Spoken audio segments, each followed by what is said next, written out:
तो इकोनॉमिक्स में जो हमारा टॉपिक है वो आज हम फिनिश करेंगे। तो आगे देखते हैं, जहाँ हम पढ़ रहे थे उससे आगे परिवर्तनीयता कन्वर्टिबिलिटी क्या होता है। देखिए, बाजार परिवेश में मुक्त सौदेबाजी के आधार पर निर्धारित विनिमय दर के अनुसार किसी देश की मुद्रा की विदेशी मुद्रा से विनिमय की स्वतंत्रता परिवर्तनीयता कहलाती है। ठीक है, क्या होता है देखो, मैंने आपको लास्ट टाइम विनिमय दर पढ़ाई थी, है ना, कि हमारी जो करेंसी होती है उसके बदले हमें कितनी विदेशी मुद्रा मिलेगी। अब ये क्या है, मैंने आपको बताया था, एक तो ये बाजार की मांग, डिमांड और सप्लाई पे, यानी मांग और पूर्ति पे डिपेंड करता है कि कौन सी करेंसी की कितनी मांग है ना, कितनी सप्लाई है, इसके आधार पर। तो क्या होता है, जब मार्केट के हिसाब से, ठीक है, मार्केट के हिसाब से मुक्त सौदेबाजी के आधार पर अगर विनिमय दर निर्धारित होती है, उसके अनुसार किसी देश की मुद्रा की विदेशी मुद्रा से विनिमय की स्वतंत्रता, मतलब अकॉर्डिंग टू मार्केट जो भी डिमांड और सप्लाई है, अपने देश की मुद्रा से विदेशी मुद्रा की जो विनिमय दर होती है, ठीक है, उसको, उसकी जो अगर स्वतंत्रता है पूरी, तो उसको हम परिवर्तनीयता कन्वर्टेबिलिटी कहते हैं। ठीक है, आई होप आप समझ गए होगे। कन्वर्टेबिलिटी मतलब कि हमें पूरी स्वतंत्रता रहती है, मतलब सरकार का हस्तक्षेप नहीं रहता है। वो डिसाइड नहीं करती है, मार्केट डिसाइड करता है कि अगर आप 1 रुपये के बदले कितना आपको विदेशी मुद्रा मिलेगी।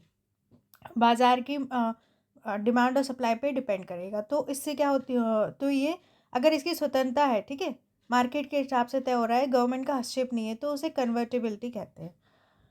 बाजार परिवेश में मुक्त सौदेबाजी के आधार पर निर्धारित विनिमय दर के अनुसार, ठीक है, बाजार के अनुसार विनिमय दर निर्धारित हो रही है, के अनुसार किसी देश की मुद्रा की विदेशी मुद्रा से विनिमय की स्वतंत्रता, अगर आपकी मुद्रा की दूसरी विदेश की मुद्रा से विनिमय की स्वतंत्रता है, तो उसे परिवर्तनीयता कन्वर्टेबिलिटी कहते हैं। वर्ष 1993 से रुपया व्यापार खाते पर पूर्णतः परिवर्तनीय कर दिया गया। तो देखिए, हमारे क्या हुआ 1993 से, क्या हुआ कि जो व्यापार खाता था, ट्रेड अकाउंट, मैंने आपको ये सब पूरा पढ़ाया हुआ है डिटेल में, आप पुराने वीडियोस देखे बैलेंस अकाउंट में। तो व्यापार खाता जो था उसको पूर्णतः परिवर्तनीय कर दिया गया। ठीक है, मतलब मार्केट के अनुसार ही हमारी जो एक्सचेंज रेट है वो डिसाइड होगी। इस कदम से आयात और निर्यात की मात्रा में वृद्धि हुई, तो एक्सपोर्ट इंपोर्ट इससे क्या हुआ, बढ़ा हमारा। व्यापार खाते में रुपए की पूर्ण परिवर्तनीयता के बाद अब अदृश्य खाते यानी सेवा क्षेत्र भी रुपए को 1994 से पूर्ण परिवर्तनीय कर दिया गया। ठीक है, व्यापार खाते में क्या हुआ कि हमारा जो ट्रेड अकाउंट था उसमें कंप्लीट कन्वर्टेबिलिटी, मतलब पूर्ण परिवर्तनीयता के बाद जो हमारा अदृश्य खाता था, ठीक है, इनविजिबल अकाउंट, यानी सेवा क्षेत्र जो था हमारा, उसमें भी क्या है 1994 से मतलब पूर्ण परिवर्तनीय कर दिया, मतलब मार्केट के अनुसार हमारी एक्सचेंज रेट डिसाइड होती है सेवा क्षेत्र में भी। इस प्रकार 1994 से चालू खाते में रुपए को पूर्ण परिवर्तनीय बना दिया गया। तो क्या हुआ फ्रेंड्स, 1994 से क्या हुआ, जो हमारा चालू खाता था, करेंट अकाउंट, अब इन सबको मैं डिटेल में पढ़ा चुकी हूँ इसलिए दोबारा नहीं बताऊँगी, आप पुराने वीडियोस देख सकते हैं ये सब क्या होता है ना। 2-4 वीडियो पहले ही मैंने पूरा पढ़ाया हुआ है। तो जो इकोनॉमिक्स के आप प्लेलिस्ट में जाएंगे, आपको सारे, मैं सबकी प्लेलिस्ट बनी है, आप देख सकते हैं वहाँ से। तो 1994 से क्या हुआ, चालू खाते में भी पूर्ण परिवर्तनीय कर दिया। पूंजी खाते में परिवर्तनीयता के लिए भारतीय रिजर्व बैंक द्वारा 1996 में SS तारापुर की अध्यक्षता में एक विशेषज्ञ समिति का गठन किया गया। अब देखिए, जो हमारा चालू खाता था उसको तो बना दिया पूर्ण परिवर्तनीय, लेकिन जो पूंजी खाता था उसको पूर्ण परिवर्तनीय बनाया या नहीं, इसके लिए जो RBI था उसने 1996 में SS तारापुर जो है उनकी अध्यक्षता में एक विशेषज्ञ समिति बनाई थी। इस समिति की सिफारिशें वर्ष 1997 में आई तथा इसी आधार पर FEMA foreign exchange management act वर्ष 1999 में पारित किया गया, जिसे वर्ष 2000 से लागू किया गया। तो इसने कुछ, जो समिति थी उसने कुछ सिफारिशें दी, ठीक है, 1997 में। इसी के आधार पर फेमा बना, ठीक है, 1999 में, जिसे 2000 से लागू किया गया। तो अब ये क्या था हम देखेंगे। वर्तमान में पूंजी खाते में अंशतः परिवर्तनीयता अर्थात भुगतान संतुलन खाता अंशतः परिवर्तनीय है।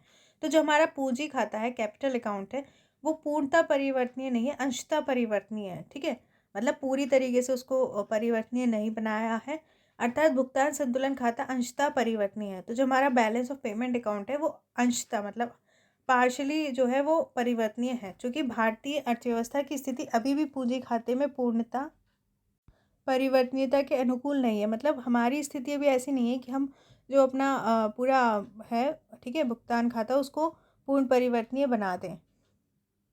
अब देखिए ऐसा क्यों किया गया कि पूंजी खाते को परिवर्तनीय नहीं बनाया गया। तो देखिए पूंजी खाते को परिवर्तनीय बनाने का मतलब है कि मार्केट के अकॉर्डिंग जो हमारी एक्सचेंज रेट होती है उस पर जो घरेलू संपत्ति होती है उनको विदेशी परिसंपत्तियों में और विदेशी परिसंपत्तियों को घरेलू परिसंपत्तियों में बदलने की पूर्ण स्वतंत्रता मिल जाएगी। ठीक है, अब इससे तो फिर ऐसा क्यों नहीं किया गया। तो देखिए इसका मेन रीज़न है क्या हुआ कि अगर पूंजी खाते को मतलब पूंजी खाते की मतलब उसमें मुद्रा को अगर हम पूर्ण रूप से परिवर्तनीय बनाने से क्या होगा कि भारतीय जो पूंजीपति है उनको विदेश जाने की पूरी आज़ादी मिल जाएगी। इसलिए आधारभूत संरचना की समस्या के कारण डर है कि उल्टे भारतीय पूंजीपति ही विदेश में पलायन न करने लगे। ये ऐसा लगता है। तो इस कारण से क्या है कि अभी हमारे पास इसके लिए पूरा आधारभूत ढांचा नहीं है, इस कारण से इसको परिवर्तनीय नहीं बनाया गया है। अब देखिए फेमा क्या है, विदेशी मुद्रा प्रबंधन अधिनियम, foreign exchange management act. FEMA क्या है, विदेशी मुद्रा प्रबंधन अधिनियम। फेमा को विदेशी मुद्रा विनियमन अधिनियम फेरा, फेरा के स्थान पर जो फॉरेन एक्सचेंज रेगुलेशन एक्ट था उसके स्थान पर फेमा लाया गया, फॉरेन एक्सचेंज मैनेजमेंट एक्ट लाया गया। फेरा की तुलना में फेमा में कई तरह के उदारीकृत प्रावधान किए गए। जो फेरा था वो ज़्यादा स्ट्रिक्ट था, इस फेमा में क्या है कई उदारीकृत प्रावधान थे। जैसे कि फेमा के उल्लंघन को अब केवल मौद्रिक दंड का ही भुगतान करना होगा जो कि संबंधित राशि का लगभग 3 गुना तक होगा। तो फेमा के अंदर क्या गया है कि मतलब मौद्रिक दंड ही होगा। फेमा के तहत यदि कोई दंडित व्यक्ति अर्थदंड चुकाने में सफल रहता है तो उसे जेल भेजने की कार्रवाई की जा सकेगी। ये इस दशा में भी जेल में उसकी स्थिति एक सिविल अपराधी की होगी। देखिए फेरा जो आया था वो विदेशी मुद्रा फॉरेन एक्सचेंज जो था उसके रेगुलेशन के लिए आया था। तो फेमा क्या है उसके मैनेजमेंट के लिए आया। इसमें जो दंड था उसको थोड़ा सा कम किया गया। जैसे फेमा के तहत अगर कोई मतलब अर्थदंड चुकाने में असफल रहता है तो उसे जेल भेजने की कार्रवाई कर सकते हैं, लेकिन उसकी जो स्थिति होगी वो सिविल अपराधी ही होगा। फेमा के अंतर्गत दोष सिद्धि का दायित्व प्रवर्तन एजेंसी पर होगा, जबकि फेरा के अंतर्गत ये दायित्व व्यक्ति पर था। तो दोष सिद्धि का दायित्व फेमा में किस पे होगा, प्रवर्तन एजेंसी पर। अब देखिए विदेशों में निवेश के मार्ग क्या है, कैसे कैसे विदेशों में निवेश हो सकता है। ऑटोमेटिक रूट से हो सकता है। इस योजना के अंतर्गत भारतीय कंपनियां विदेशों में 100 करोड़ अमेरिकी डॉलर का निवेश कर सकती है, लेकिन ये निवेश भू संपत्ति उन्मुक्त ना हो। तो क्या है जो भारतीय कंपनियां विदेशों में 100 करोड़ तक का मतलब 1 बिलियन तक का निवेश कर सकती है। और देखिए एडीआर या जीडीआर ऑटोमेटिक शेयर विनियमन, ADR GDR automatic share exchange route होता है। अभी हम बता देंगे क्या होता है एडीआर जीडीआर। विशेष आर्थिक क्षेत्र स्पेशल इकोनॉमिक जोन यूनिट से भी हो सकता है विदेशों में निवेश।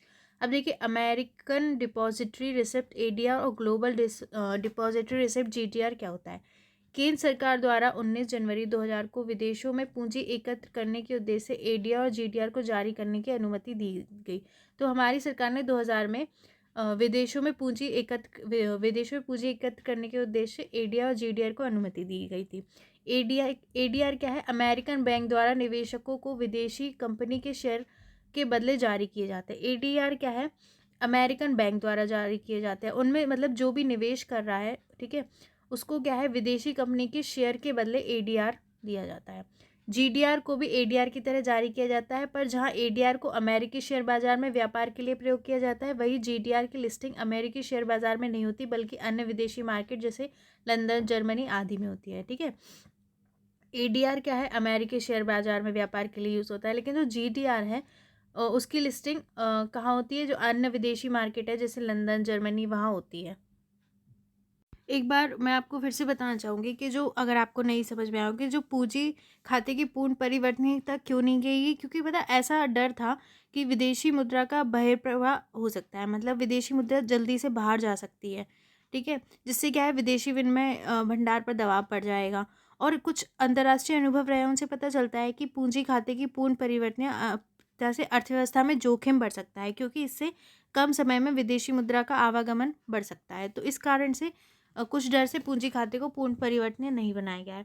अब देखते हैं विश्व व्यापार, वर्ल्ड ट्रेड क्या होता है। विश्व व्यापार के अंतर्गत वस्तुओं और सेवाओं की आयात निर्यात को शामिल किया जाता है। देखिए वर्ल्ड में सब जगह ट्रेड होता है, तो जो भी वस्तुएं होती हैं, सेवाएं, सर्विसेज, गुड्स, उनका क्या है एक्सपोर्ट इम्पोर्ट किया जाता है।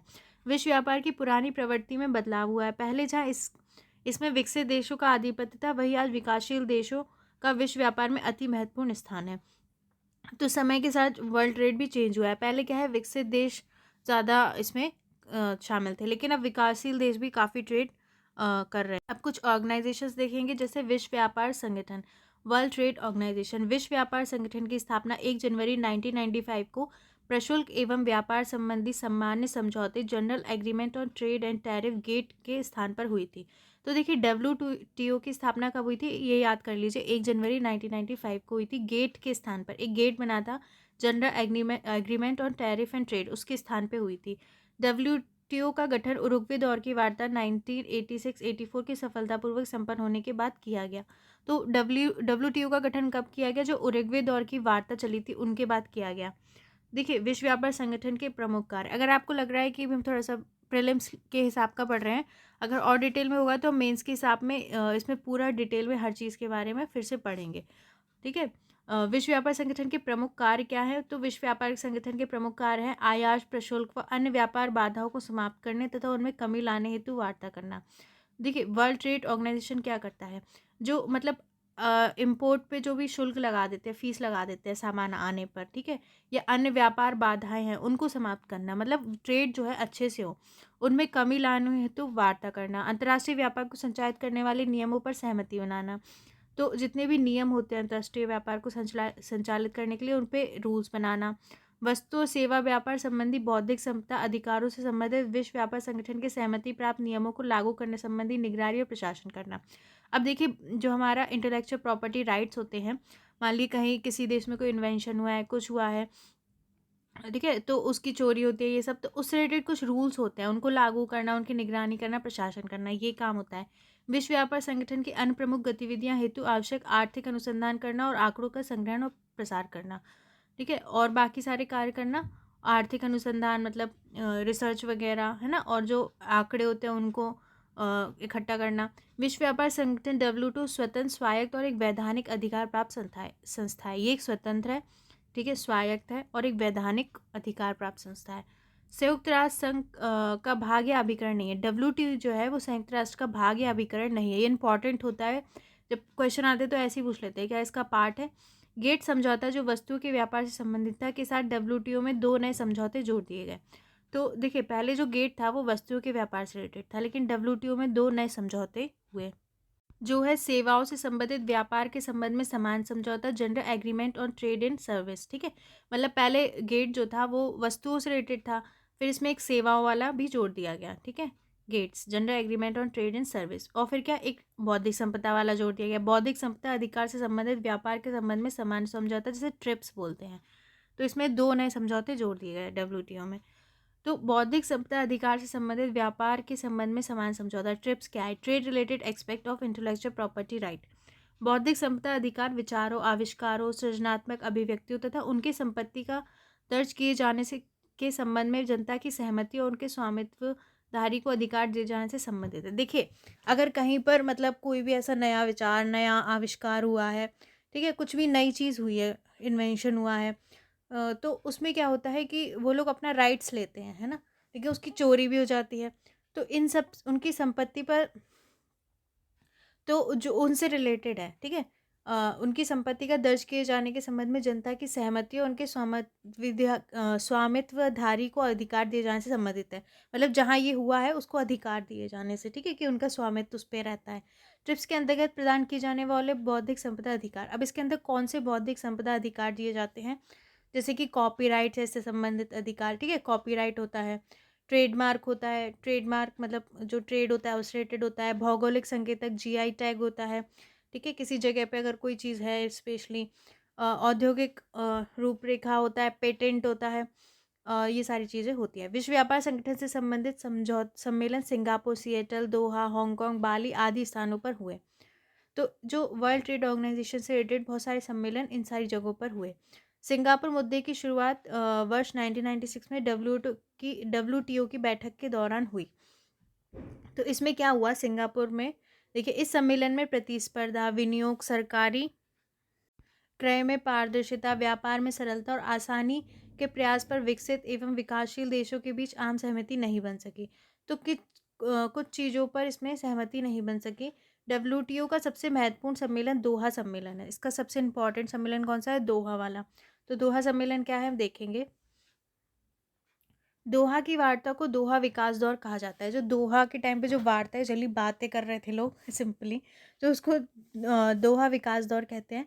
दोहा दौर की वार्ता में कृषि, गैर कृषि बाज़ार पहुँच, नामा, सेवाओं से संबंधित नियम, अ, बौद्धिक संपदा एवं उससे जुड़े भौगोलिक संकेत एवं जैव विविधता, व्यापार और पर्यावरण, एंटी डंपिंग आदि मुद्दे शामिल थे। तो दोहा जो वार्ता हुई, इसमें बहुत सारे मुद्दे थे, जैसे एग्रीकल्चर से रिलेटेड, गैर कृषि बाजार पहुंच, ठीक है, और सेवाओं से रिलेटेड, बौद्धिक संपदा, इंटेलेक्चुअल प्रॉपर्टी से रिलेटेड, ये सारे, बायोडाइवर्सिटी से, तो ये सारे इसमें मुद्दे थे। एंटी डंपिंग वाले मुद्दे थे। हाँ, दौर की वार्ताएं मुख्यतः गतिरोध में ही चलती रहीं। इसमें विकसित और विकासशील देशों के बीच मुख्यतः कृषि संबंधी मुद्दे, व्यापार सुधार आदि को लेकर संशय की स्थिति बनी रही।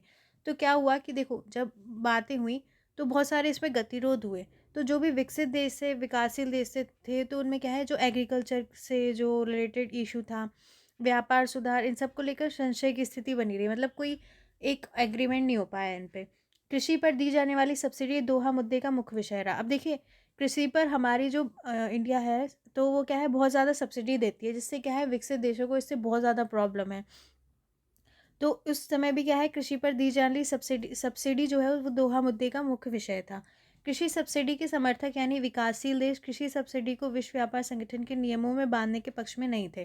तो जो विकासशील देश थे, कहते थे कि हमारे यहाँ बहुत गरीबी है, तो जो कृषि सब्सिडी है, वो नहीं चाहते थे कि उसको विश्व व्यापार संगठन के नियमों में बांधा जाए। लेकिन विकसित देश चाहते थे कि भाई ये कम की जाए कृषि सब्सिडी। दोहा मुद्दे में व्यापार सरलीकरण ऐसा मुद्दा है जिस पर काफ़ी प्रगति हुई। 2013 की बाली बैठक में डब्ल्यूटीओ के अंतर्गत व्यापार सरलीकरण हेतु समझौता हो गया। ठीक है, तो दोहा मुद्दे में क्या है, व्यापार सरलीकरण के मुद्दे पर प्रगति हुई, और जब 2013 में बाली बैठक हुई तो व्यापार सरलीकरण पर समझौता हो गया। अब देखिए, गैर कृषि बाजार पहुंच, नॉन एग्रीकल्चर मार्केट एक्सेस क्या है। नामा, नामा संबंधी वार्ता को वर्ष 2001 में दोहा दौर की वार्ता में शामिल किया गया था। तो नामा संबंधी जो वार्ता थी, इसको 2001 की जो दोहा दौर की वार्ता हुई थी, उसमें लाया गया था। इसमें नामा के अंतर्गत विकासशील देशों की निर्यात योग्य वस्तुओं पर प्रशुल्क में कमी या उन्हें समाप्त करने की बात कही गई। देखिए, इसमें नामा में क्या किया गया, ठीक है। अब गैर कृषि, देखिए इधर नाम समझ में आ रहा है, गैर कृषि मतलब एग्रीकल्चर को छोड़ के जितना भी मार्केट एक्सेस है, तो जो विकासशील देश है, ठीक है, डेवलपिंग कंट्रीज़ है, उसमें क्या है, निर्यात योग्य जो भी वस्तुएं हैं, पर मतलब प्रशुल्क में कमी, मतलब जो उनका शुल्क है, फ़ी है, उसमें कमी, और उन्हें समाप्त करने की इसमें बात कही गई। वर्ष 2002 में औपचारिक बातचीतनामा पर वर्ष 2002 में शुरू हुई। वर्ष 2003 में विकसित और विकासशील देशों के मध्य प्रशुल्क कम करने की पद्धति को लेकर विवाद हो गया। तो देखिए, इसमें बात शुरू हुई 2002 में, लेकिन 2003 में क्या है, विकसित और विकासशील देशों के मध्य इसको लेकर विवाद हो गया। विकसित देशों के अनुसार नामा के अंतर्गत किसी देश की वर्तमान प्रशुल्क दरों या रूपरेखा को देखे बिना ही प्रशुल्क दरों में तीव्र कमी लाना था। इसे स्विस फॉर्मूला कहा गया। आगे चलकर इस फॉर्मूले में सुधार किया गया तथा विकासशील देशों के समूह, जिन्हें नामा 11 कहा जाता है, के द्वारा इसका समर्थन किया गया।